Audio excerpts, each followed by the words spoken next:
My childhood friend, I'll call him Ethan, and I were on a short camping trip in the forests of Maine. We both had plenty of camping experience, though this was Ethan's first time at this particular spot. I knew the area quite well, having been there many times before. We hiked several hours down a trail to reach a clearing where we set up camp. I think we arrived around 6 in the evening.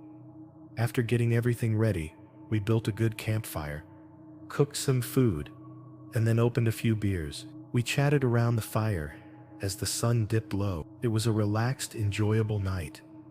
About 2 hours in, we both heard what sounded like something moving just outside our campsite, in the dark areas beyond the campfire's light. We looked but saw nothing. For the rest of the night, we heard no other sound. We figured it was probably just a small animal scurrying away. Honestly, if nothing else had happened, I wouldn't even remember it now. That's how little it seemed to matter at the time. If you're new to camping, it might seem odd, but out here, those kinds of noises happen often and are almost always nothing to worry about. Once we finished our drinks and felt tired, we called it a night. We put out the fire, got into our tents, and fell asleep. The next morning, we woke up early. This spot was special for a reason. There was a very private, hidden pond only half a mile through the woods from our campsite. No one knew about it because the main trail didn't actually lead there. It was lovely, with a small waterfall and a little river flowing through it. We spent most of our morning there, about 3 or 4 hours. Eventually, we headed back to camp to make food and rest for a bit.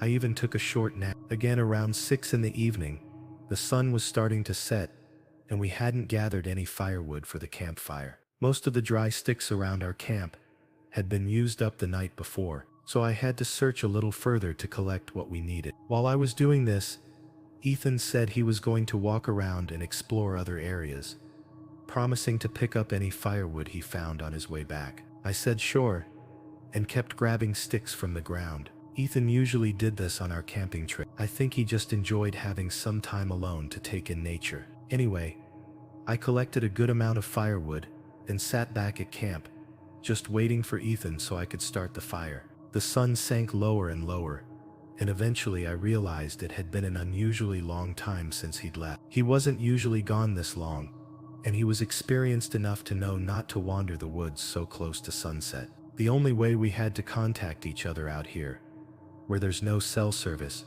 was through our small satellite messenger. We always kept them in our small waste packs, along with bear spray and other gear. They're usually for emergencies, but in situations like this, they were also very useful. I pulled mine out to send him a message, but saw he'd already sent me one just a few minutes early. Ethan said he was a bit lost, but had found his way back to the pond. I sent a message telling him to stay put, and I'd hurry over to guide him back. When you're lost, it's always best to stay put and avoid getting more lost, and both Ethan and I knew. So knowing the area well, I quickly started heading toward the pond. At this point, it was really a race against the setting sun. Even with headlamps and knowing the area in daylight, it would still be very easy to get lost at night. I got about halfway to the pond, maybe 4 or 5 minutes away, when I received another message. I reached into my bag and checked it, expecting him to be checking in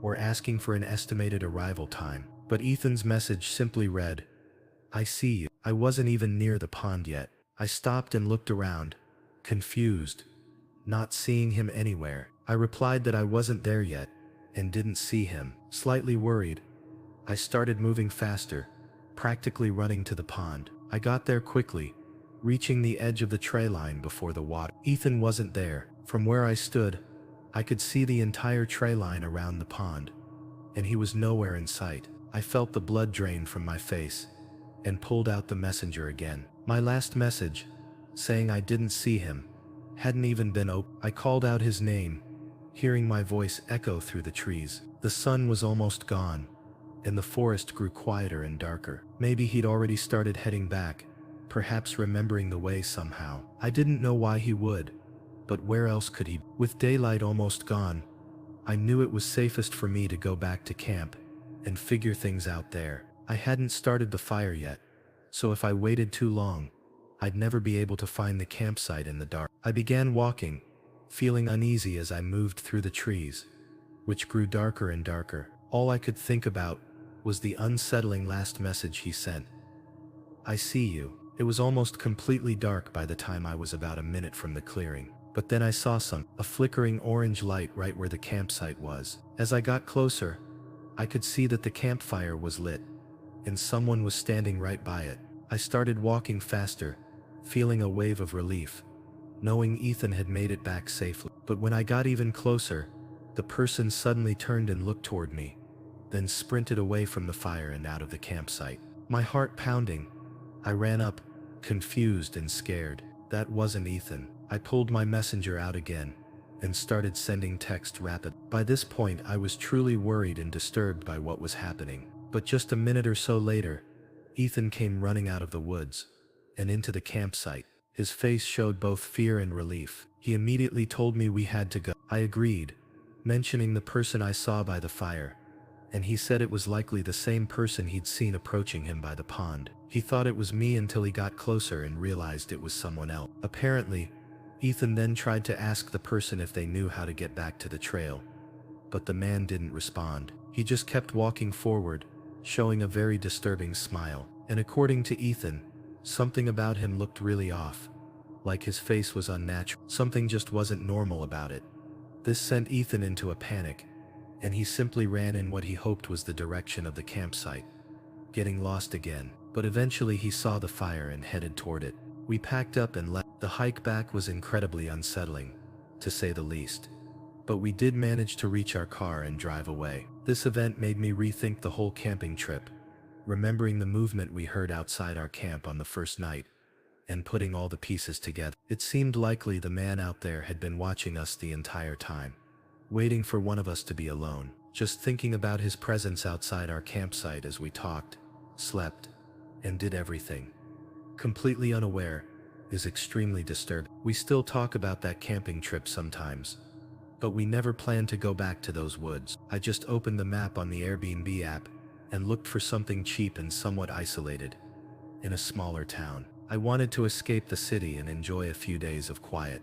I didn't really care how nice the town was, because I planned to spend almost all my time inside the Airbnb. The house I booked was alone in a small forest within this tiny town, and it was the only listing on Airbnb for that entire area. The good price definitely caught my eye. I drove mostly through empty wooded roads until I reached the house. It felt more like a cabin, to be honest. It was older and surrounded by trees, with no other houses or buildings visible. I opened the creaky front door and brought all my things inside. The only task left before settling in for a few days was to go to the grocery store and buy some food and drinks. I drove into town. It was mid-afternoon, but there were hardly any other cars or people out. Maybe it was just because I was from the city, but even for a small town like this, it felt like I was driving through a ghost town. And when I walked through the grocery store, it was just as empty. The few people I did pass, though, gave me strange, cold looks, their eyes following me as I walked by. It almost felt like they all somehow knew I wasn't from there and didn't like it. It was really weird. I got what I needed and headed back to the cabin. By then I think I had mostly decided I was just being paranoid over nothing. There's no way those people actually cared who I was. I was just some random person in a grocery store. I shook it off and felt better knowing I wouldn't be going into town for the rest of my trip anyway. I unpacked and watched TV in the living room. That whole night and the next day were nice and quiet. That following night, however, it was pouring outside. A storm had arrived and didn't seem like it would stop or slow down. I was cozy inside, of course lying on the couch half asleep, when there was a knock at the cabin door. I shot up and stared at the door. There was no way someone was outside in the middle of this storm. I checked my phone and saw no messages from the Airbnb host. It was just that single knock. After about 30 seconds, I got up and walked over. When I looked out, I didn't see anyone. It was very dark though, and there was no porch light, so without opening the door I couldn't really see much. As the minutes passed, my mind wandered through every possibility that wasn't someone knocking. Maybe the storm blew something over, or I was just dreaming while half asleep. I lay back down on the couch with the TV on, half paying attention, just resting. A fair amount of time went by. I wasn't keeping track, but if I had to guess, I'd say about an hour. The TV was quite quiet, but the storm continued to. Between those sounds, though, there was a sudden cough behind me, like a man quickly coughing and trying to muffle the sound. I snapped my head back and looked, immediately seeing something move away from the outside of the window. I only caught a split second of it, not enough to tell if it was a reflection or a person, but hearing the cough obviously gave it away. Someone was outside the Airbnb. I knew they must have been watching inside the cabin through that window, which instantly sent shivers through me. I grabbed my phone and dialed the emergency number, telling them I thought I was being stalked and that someone was lurking outside. The storm was too loud for me to hear any footsteps, so I had no idea if they had run away or were still out there. I was relieved when a police officer showed up only 3 minutes later. I opened the door and started explaining what was happening, but the officer seemed completely unfazed. When I finished explaining, he just responded with, "That's it," as if it was nothing important. The officer didn't take any notes or anything. He had that same cold look as everyone else in town. He almost seemed angry at me, as if he was genuinely annoyed for having to come out in the storm to help. He said he hadn't seen anyone when he arrived, so if something actually happened, then I should call. Before I could say anything else, he turned his back and drove away. I honestly couldn't believe it. That made me feel even less safe, and even more disturbed by whatever was going on in this town. This entire town had me on edge. Knowing something wasn't right, I decided to cut my trip short and just get out of there. I locked the door and started frantically packing my things. I only managed to open my backpack and begin stuffing clothes into it. So maybe 60 seconds passed after the officer left before heavy knocks slammed against the front door again.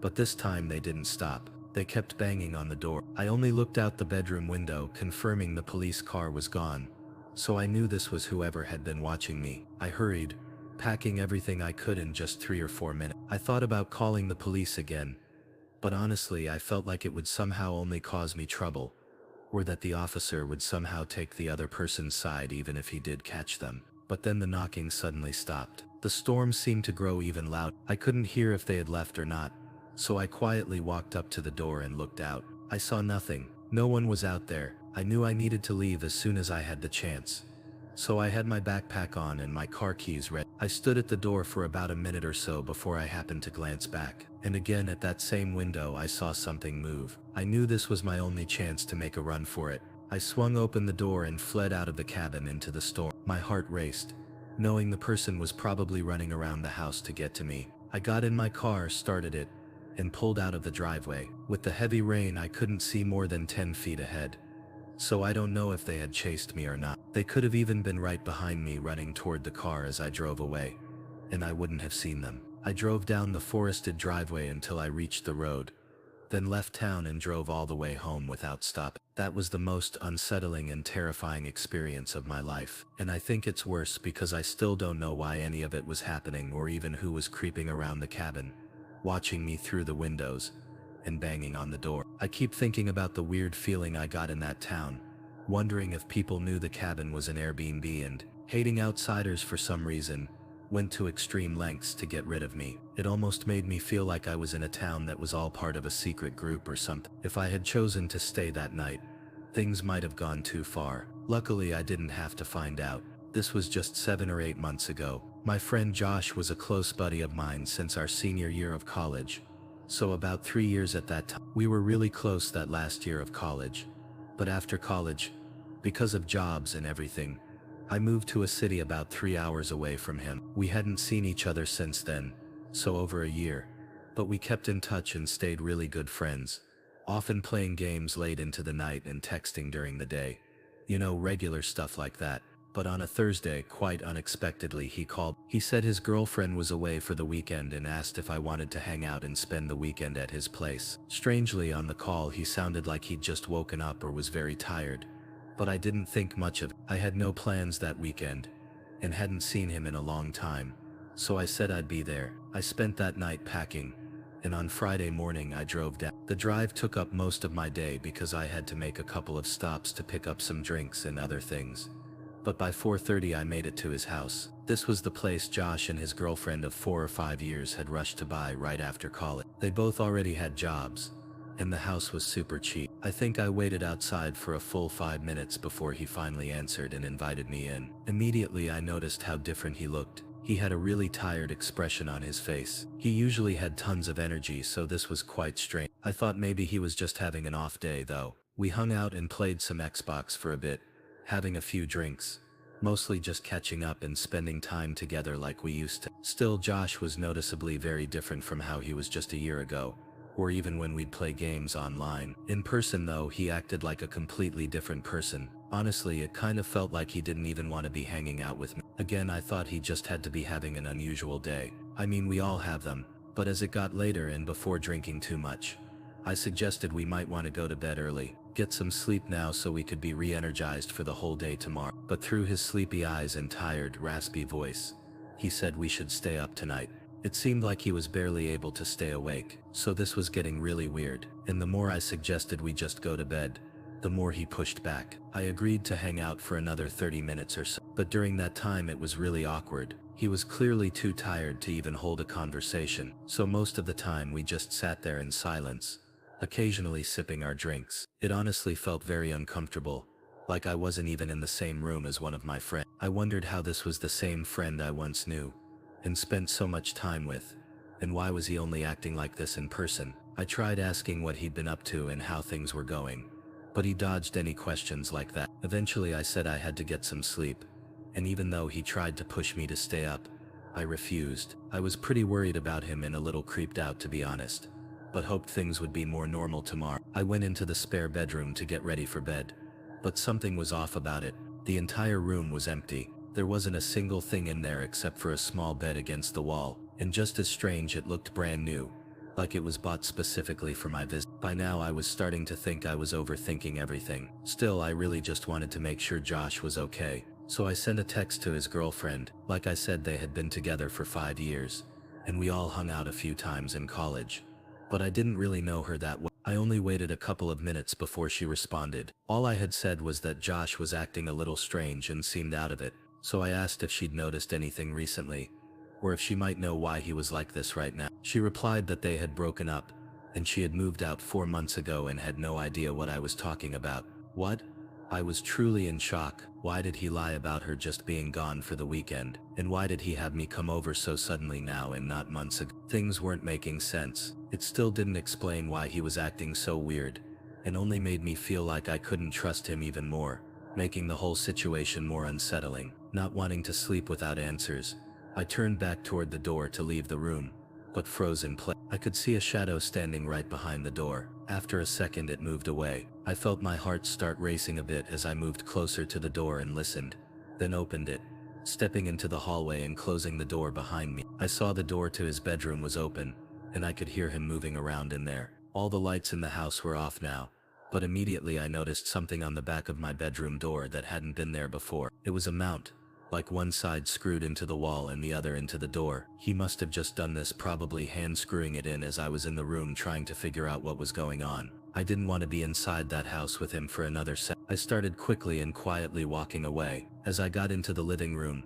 I couldn't help but notice something on the kitchen counter. It was an open package for a deadbolt, one of those locks you put on a door that you can only open from one side. I felt my stomach drop, then heard footsteps rushing behind me. I turned around and saw Josh, with that same tired and lifeless look on his face. I asked what on earth he was trying to do, but he didn't respond. Before he could, I ran to the front door. He called out my name a couple of times in that eerie, tired voice, but I kept going, got in my car, and left. I spent that entire drive thinking and trying to process what had just happened. By the time I got home, Josh had blocked me everywhere, which made me even more certain that what he was doing was something awful. Though at the time I didn't do anything about it. I was foolish, and I guess I felt since nothing had actually happened yet, I had nothing to prove. And having been close to him for 3 years, it was hard for me to report him. I still just can't understand why he was trying to lock me inside that room, or even what his plan truly was. It's crazy how I'd known him for 3 years,